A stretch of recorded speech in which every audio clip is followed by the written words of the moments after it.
जादुई परी का जादुई हार। बहुत समय पहले की बात है। किशोरगंज नामक गांव में शीला अपने परिवार के साथ रह रही थी। शीला के पति का नाम मोहन था और शीला की एक बेटी थी संजना। शीला अपने परिवार का गुजारा करने के लिए लहंगा बेचा करती थी। रोज शीला अपने घर से लहंगे लेकर बाजारों में निकलती, गलियों में घूमती और जोर जोर से आवाज लगाकर अपने लहंगे बेचा करती। ऐसे ही बहुत समय से शीला अपने लहंगे बेच बेच कर अपने घर का गुजारा चला रही थी। लेकिन वो अपनी इस गरीबी में अपनी बेटी को स्कूल ना भेज पाई, जिस कारण उसकी बेटी संजना हमेशा से घर के कामकाजों में ही लगी रह जाती है। शीला थक हार कर जब शाम को घर आती है तो अपनी बेटी से कहती है, बेटी मुझे खाना खिला दे ताकि मैं जल्दी से सो जाऊं। उसके बाद मुझे कल सुबह सुबह लहंगे खरीद कर लाने होंगे, क्योंकि अब जो मेरे पास लहंगे हैं उनका फैशन खत्म हो गया है। लोग ये लहंगे खरीदते ही नहीं हैं। पूरे पूरे दिन इतनी मेहनत लगाकर बेचती हूँ लेकिन कोई खरीदता नहीं है। इस कारण मैं कुछ ही पैसे लेकर घर वापस लौटी हूँ। लेकिन अब मैंने सोचा है कि मैं अच्छे से अच्छे लहंगे अपनी रेहड़ी पर रखा करूँगी। ठीक है माँ, मैं आपको झटपट सब्जी रोटी बना कर दे देती हूँ। उसे खाकर आप आराम से सो जाना और कल मैं भी आपके साथ मार्केट में चलूंगी ताकि मैं आपको अच्छे अच्छे लहंगे पसंद करवा सकूं। अगले दिन सुबह सुबह शीला अपनी बेटी को लेकर मार्केट निकल जाती है ताकि अच्छे लहंगे खरीद सके जो फैशन में चल रहे हो। शीला और उसकी बेटी रास्ते में जा ही रहे होते हैं कि कुछ चोर रास्ते में उन्हें रोककर उनसे उनके पैसों का बैग छीन लेते हैं। शीला बहुत ज्यादा परेशान हो जाती है और फिर रो रो कर कहती है, अब क्या होगा बेटा, मेरे पास जितने पैसे थे मैं सारे पैसे लेकर ही मार्केट आई थी ताकि मैं ज्यादा से ज्यादा अच्छे लहंगे खरीद सकूं और उन्हें ऊंचे दामों पर बेचकर अच्छी कीमत पा सकूं। कोई बात नहीं माँ, उस चोर ने अगर हमारी रोजी रोटी का सहारा छीना है तो जरूर भगवान उसको देखेगा और वो उसको सबक सिखाएगा। इतना कहकर दोनों माँ बेटियाँ वापस घर आने लगती है और रास्ते में चलते चलते बातें करती है। मैं तो सोच रही हूँ कि क्यों ना हम दोनों मिलकर घरों में काम कर ले बेटी। ठीक है माँ, मैं आपके साथ मिलकर काम करवा दूंगी और हम अच्छे पैसे कमा लेंगे। जल्दी सब कुछ ठीक हो जाएगा और पिताजी भी अपने काम से कुछ पैसे इकट्ठे करके हमें दे देंगे। दोनों माँ बेटी गाँव में अमीर घरों में दरवाजा खटखटाकर अपने लिए काम मांगती है और पूरा दिन काम ढूंढने के बाद उन्हें 2 घरों में काम मिल जाता है, जहां एक घर में सुबह सुबह साफ सफाई होनी चाहिए और दूसरे घर में दोपहर में। दोनों माँ बेटियां काम पाकर बहुत खुश होती हैं और फिर दोनों अगले दिन से घरों में जाकर काम करने लगती हैं। दोनों ही घर बहुत बड़े बड़े होते हैं जिसमें काम करके दोनों माँ बेटी थक जाती है। लेकिन महीने में जब उन्हें तनख्वाह मिलती है तो उन्हें बहुत खुशी होती है, क्योंकि तनख्वाह थोड़ी बहुत नहीं, बहुत से भी बहुत ऊपर मिलती है। कई महीनों तक दोनों माँ बेटी इसी तरह काम करती रहती है, लेकिन फिर भी वो ज्यादा पैसे नहीं जोड़ पाती है। उसके बाद वो दोनों थक हार कर वहाँ से अपना काम छोड़ देती हैं। रास्ते में कोई अच्छा काम ढूंढने के लिए निकलती हैं और वो एक सुनसान जंगल से गुजर रही होती है कि तभी उन्हें रास्ते में एक परी मिलती है जो उनसे कहती है, रुको, मैंने तुम दोनों को बहुत मेहनत करते हुए देखा है। बहुत बड़ी बड़ी 2 हवेलियों में काम करती हो। इतना काम करने के बाद भी तुम आज मायूस क्यों हो? तुम्हें तो बहुत अच्छा पैसा मिल रहा होगा। मुझे लगता है कि हमने बहुत मेहनत की, लेकिन हमें मेहनत के हिसाब से उतना पैसा नहीं मिला। कुछ पैसे इकट्ठे होते हैं तो वो वक्त के साथ खर्च हो जाते हैं। मैं पहले लहंगा बेचा करती थी, अब वो धंधा भी मेरा चौपट हो गया। एक दिन मैं पैसा लेकर बाजार में लहंगा खरीदने गई और उन चोरों ने मेरे सारे पैसे चुरा लिए। आप दिखने में तो बिल्कुल परी जैसी लग रही हो और आप हमसे हमारी परेशानियां पूछ रही हो, लेकिन हमसे आज तक किसी ने हमारी परेशानी नहीं पूछी। जबकि हम कितनी दिक्कतों के सामने से निकले, किसी ने हमारी मदद तक नहीं की और आज आप हमसे हमारी दिक्कतें पूछ रही हैं। परी उनके बारे में सब कुछ जानती थी, लेकिन वो फिर भी उनसे पूछना चाहती थी। उसके बाद दोनों सब कुछ बता देते हैं और संजना के दिमाग में कुछ सवाल चल रहे होते हैं। वो भी परी से पूछ लेती है। फिर परी कहती है, तुमने बिल्कुल सही पहचाना, मैं एक परी हूँ और मैं कोई मामूली परी नहीं हूँ। मैं एक जादुई परी हूँ। मैं अपने जादू से तुम्हारी हर परेशानी का हल निकाल सकती हूँ। तुम्हारी हर दिक्कत में तुम्हारा साथ दे सकती हूँ। यह लो जादुई हार। इस जादुई हार को अपने गले में पहन लो बेटा, और इससे तुम जो भी कुछ मांगोगी वो तुम्हें ये तुरंत दे देगा। चाहो तो इसको अभी आजमा लो। संजना परी से हार लेकर बहुत खुश होती है। संजना इतनी खुश होती है कि वो बिना कुछ सोचे समझे तुरंत ही हार पहन लेती है और कहती है, हे जादुई हार, मैं हमेशा से अपनी माँ को एक लहंगे की दुकान बनाकर उन्हें गिफ्ट में देना चाहती थी, लेकिन अपनी गरीबी में मैंने कभी ये सपना पूरा नहीं कर पाई। अब आप जब मेरे पास हो तो आप मेरे लिए और मेरी माँ के लिए एक बड़ी सी लहंगे की दुकान दे दो, जिसमें सभी डिजाइनर लहंगे रखे हो, और हम उन्हें बेचकर बहुत अच्छे खासे पैसे कमाएं और फिर हम अपने खुद के डिजाइनर लहंगे भी बनाएं। संजना के इतना कहते ही जादुई हार में से कई प्रकार के रंग निकलते हैं और एक दिव्य रोशनी में जाकर बदल जाते हैं, और फिर उसके घर के बाहर एक बड़ी सी दुकान खुल जाती है। अपनी बड़ी दुकान देखकर संजना और शीला बहुत खुश होती हैं। फिर वो दोनों दुकान के अंदर जाती हैं और दुकान को देखकर कहती हैं, हे जादुई हार, आपका बहुत बहुत धन्यवाद। आपने मुझे इतनी अच्छी और इतनी बड़ी लहंगों की दुकान दी। अब मैं और मेरी माँ इसमें मेहनत और लगन के साथ काम करेंगे और इससे खूब पैसे कमाएंगे।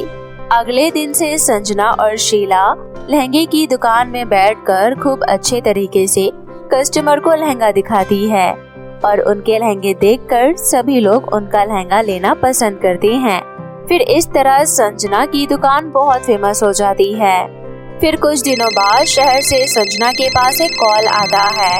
हेलो संजना मैडम, मैं शहर से बात कर रहा हूँ। मैंने सुना है कि आपकी माँ की एक बहुत बड़ी दुकान है जिसमें डिजाइनिंग लहंगा मिलते हैं और साथ में बहुत सारी तारीफें भी। मैं भी आपकी तारीफ ही कर रहा हूँ। मैडम, मैंने सुना है कि आपके लहंगे के चर्चे बहुत दूर दूर तक है। मैं अपनी दुकान के लिए आपसे कुछ लहंगे लेना चाहता हूँ। आप मुझे कम से कम 20 लहंगे दे दीजिए और फिर उसके बाद आपको इसकी अच्छी रकम दूंगा मैं। हाँ हाँ, क्यों नहीं, मैं आपके ऑर्डर आपके हिसाब से आपके एड्रेस पर पहुंचा दूंगी। संजना 4 दिन के बाद अपना ऑर्डर पहुंचा देती है, जिसके बाद उसे उसका पैसा भी मिल जाता है। संजना की दुकान इतनी ज्यादा चलते देखकर संजना की दुकान के पास एक बहुत ही सुंदर और अमीर औरत आती है और वो उसे बहुत अच्छा ऑर्डर देती है।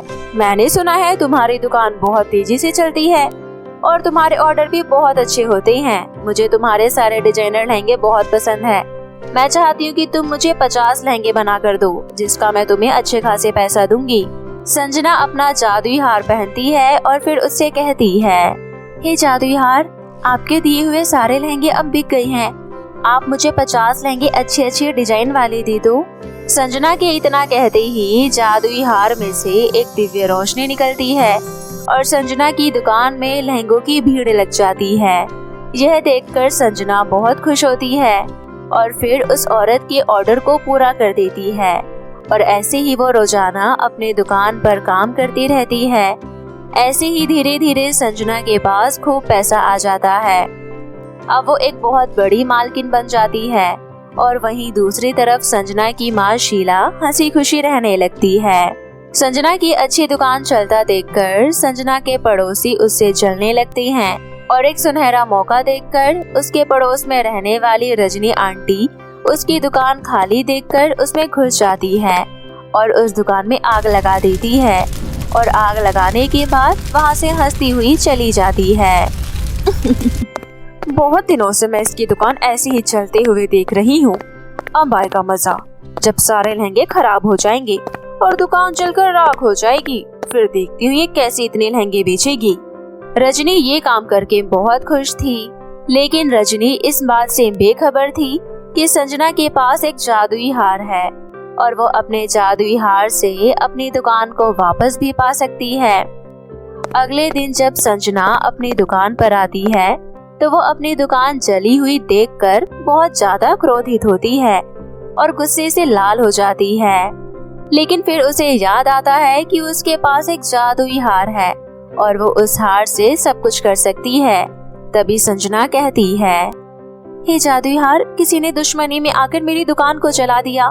मुझे मेरी दुकान वापस लौटा दो और उसमें सभी डिजाइनर लहंगा मुझे फिर से दे दो। और मैं ये सब मांगने की आपसे माफी मांगती हूँ, लेकिन मुझे इसकी बहुत जरूरत है। संजना के इतना कहते ही जादुई हार में से पहले की तरह बहुत सारे रंग निकलते हैं और वो सब एक दिव्य रोशनी में बदलकर एक जगह जाकर घूमने लगते हैं। और फिर संजना की दुकान पहले जैसी हो जाती है। इतनी बड़ी और सुंदर दुकान देखकर संजना बहुत खुश होती है और फिर वो पहले की तरह अपना काम करने लगती है। ये सब देखकर रजनी की आंखें खुली की खुली रह जाती है कि दुकान जलने के बाद ये तुरंत ठीक कैसी हो गई। रजनी इस बात की खोजबीन करने के लिए उसकी दुकान में नजर रखने लगती है, लेकिन संजना का जादुई हार उसी दुकान में रखा होता है और वो जादुई हार उसको दुकान पर नजर डालते हुए देख लेता है। उसके बाद वो जादुई हार वहाँ से निकलकर रजनी के पैरों में बंध जाता है और उसे गिराकर खूब मारता है, जिसके बाद रजनी की अकल ठिकाने आ जाती है कि उसे कभी भी किसी के काम में दखलंदाजी नहीं करनी चाहिए और न ही किसी का नुकसान करना चाहिए। रजनी को अच्छे से अकल आ गई थी कि वो संजना की दुकान में आगे से कभी भी नहीं घुसने की कोशिश करेगी और इतना ही नहीं बल्कि अब किसी की दुकान में तो क्या, किसी की बात में भी घुसने की कोशिश नहीं करेगी। बहुत समय पहले की बात है। रामपुर गांव में सीता और गीता नाम की दो अनाथ बहनें एक साथ एक घर में रहती थी। सीता और गीता के माता पिता का निधन उनके जन्म के बाद ही हो गया था। उस दिन से गांव वालों ने ही उन्हें पाल पोस कर बड़ा किया था। सीता और गीता पढ़ी लिखी नहीं थी, इसलिए वो गांव वालों के खेतों में मजदूरी का काम किया करती थी। सीता और गीता रिश्ते में जुड़वा बहनें थी, परंतु उन दोनों की सोच बिल्कुल विपरीत थी। सीता, जो एक बहुत ही सरल और सहज लड़की थी तथा ईमानदारी से मेहनत करके कमाने की सोच रखती थी, वहीं गीता, जो स्वभाव से बहुत ही स्वार्थी और किसी की मदद ना करने वाली लड़की थी, अमीर बनने के सपने देखती थी और सदैव घमंड में रहती थी। दोनों के विपरीत स्वभाव की वजह से वो दोनों एक दूसरे को पसंद नहीं किया करती थी। सीता बहन, हम इतने दिनों से यहाँ जंगल में लकड़ियाँ काटने आते हैं और लोगों के खेतों में मजदूरी का काम भी करते हैं, परंतु इससे हमें सुख की दो रोटी भी नहीं मिलती है। मुझे लगता है हमें ये काम छोड़ देना चाहिए। हाँ गीता, तुम सही कह रही हो, परंतु हम कर भी क्या सकते हैं, ये हमारा काम है, इसी से हमें रूखा सूखा खाने को मिलता है। मेरी समझ से हमें सही समय का इंतजार करना चाहिए और केवल अपने कर्मों पर ध्यान देना चाहिए। सीता, मैं क्या कह रही हूँ कि क्यों ना हम शहर चलकर कुछ काम करें, इससे हमें अच्छी आमदनी हो जाएगी। शायद तुम सही कह रही हो, परंतु फिर हमारे गांव का काम कौन करेगा? अरे सीता, हम हमेशा के लिए थोड़ी ही जा रहे हैं, कुछ दिन काम करेंगे और फिर वापस गाँव आ जाएंगे। चलो ठीक है, तो फिर हम कब चल रहे हैं शहर? अभी घर चलते हैं और ये लकड़ियाँ बेचकर जो पैसे मिलेंगे उससे हम शहर चलेंगे। इसके बाद दोनों बहनें लकड़ियाँ बेचने के लिए निकल जाती है। अगले दिन ही दोनों बहनें पैदल ही शहर जाने के लिए निकल जाती है। चलते चलते दोनों बहनें थक जाती है, क्योंकि शहर गांव से बहुत दूर होता है। इसी तरह थोड़ी देर बाद गीता सीता से कहती है, सीता बहन, मुझे नहीं लगता आज हम शहर पहुंच पाएंगे और अब मुझ में और चलने की ताकत नहीं है। हाँ गीता बहन, थक तो मैं भी गई हूँ, हमें चलकर किसी पेड़ के नीचे विश्राम कर लेना चाहिए। इसके बाद दोनों बहनें एक पेड़ के नीचे विश्राम करने लगती है। तभी गीता कहती है, यार सीता, अगर ये पेड़ जादुई होता तो कितना अच्छा होता। मैं इस पेड़ से ढेर सारा सोना चांदी और हीरे मोती मांगकर बहुत अमीर बन जाती और फिर मुझे काम करने की भी जरूरत नहीं पड़ती। इस बारे में तुम क्या कहती हो सीता? नहीं गीता बहन, सब कुछ सोना चांदी मिलने से ही नहीं होता, मेहनत करने से ही जीवन का गुजारा होता है। तभी वहाँ सामने वाला पेड़ बोलने लगता है, नहीं, ऐसा कुछ नहीं होता। नहीं, तुम दोनों उसकी बात मत सुनना। ये सुनकर सीता और गीता दोनों आश्चर्यचकित रह जाती है और इधर उधर देखने लगती है। पेड़, क्या तुम बोल सकते हो? हाँ, मैं बोल सकता हूँ। और हाँ, मांगो, तुम्हें क्या चाहिए? मैं तुम्हें हीरे, मोती, सोना, चांदी सब कुछ दे सकता हूँ। नहीं, तुम इस पेड़ की बातें मत सुनो। ये पेड़ बुराई का पेड़ है। ये तुम्हें अपने जैसा बना देगा और मैं एक अच्छाई का पेड़ हूँ। अब तुम दोनों सोचो कि तुम्हें किसकी बात माननी है। गीता, ये दूसरा पेड़ सही कह रहा है। हमें इस पेड़ की बात मान लेनी चाहिए। सीता, मैं एक अच्छाई का पेड़ हूँ। मैं तुम्हें फल दे सकता हूँ और तुम्हें मेहनत से कमाने का तरीका बता सकता हूँ। सीता, ये दूसरा पेड़ क्या कह रहा है? ये तो हमें केवल फल दे सकता है। नहीं, मुझे ये दूसरा पेड़ नहीं चाहिए। मुझे तो इस पहले वाले पेड़ से सोना चांदी चाहिए। गीता, तुम्हें मेरे पेड़ से सोना चांदी चाहिए? हाँ पेड़, मुझे ढेर सारा सोना चांदी चाहिए। तो आओ, तुम मेरे इस पेड़ के घर के अंदर आ जाओ। यहाँ अंदर तुम्हें ढेर सारा सोना चांदी और तुम अपने आगे का जीवन हंसी खुशी ऐशो आराम से बिता पाओगी। ये सब देखकर सीता गीता से कहती है, गीता, ये तुम क्या करने जा रही हो? मुझे इस पेड़ पर विश्वास नहीं हो रहा। हमें इस दूसरे पेड़ की बात मान लेनी चाहिए और फल लेकर अपने जीवन की शुरुआत करनी चाहिए। नहीं सीता, मुझे फल नहीं चाहिए। अगर मुझे फल ही लेने होते तो मैं काम के लिए शहर क्यों जाती? तुम्हें फल चाहिए तो तुम ले लो। मुझे तो केवल सोना चांदी ही चाहिए। इसके बाद वो पेड़ अपने आगे एक दरवाजा प्रकट कर देता है, जिसके अंदर गीता चली जाती है। गीता अंदर जाकर देखती है कि सच में वहाँ तो ढेर सारा सोना चांदी और सभी सुख सुविधाओं की चीजें हैं। वहीं दूसरी तरफ सीता उस दूसरे पेड़ की तरफ देखती है। सीता, तुम मुझे एक अच्छी और ईमानदार लड़की लगती हो। क्या तुम्हें मेरे पेड़ से फल चाहिए? हाँ, मुझे तुम्हारे पेड़ के फल चाहिए। सीता, तुम चाहती तो उस बुराई के पेड़ की बात मानकर गीता की तरह धन और दौलत के लालच में उस पेड़ के अंदर जा सकती थी, परंतु तुमने मेहनत और ईमानदारी का रास्ता चुना। मैं तुमसे बहुत खुश हूँ। इतना कहकर वो अपने आगे दरवाजा प्रकट कर देता है। इसके बाद सीता भी उस दरवाजे के अंदर चली जाती है।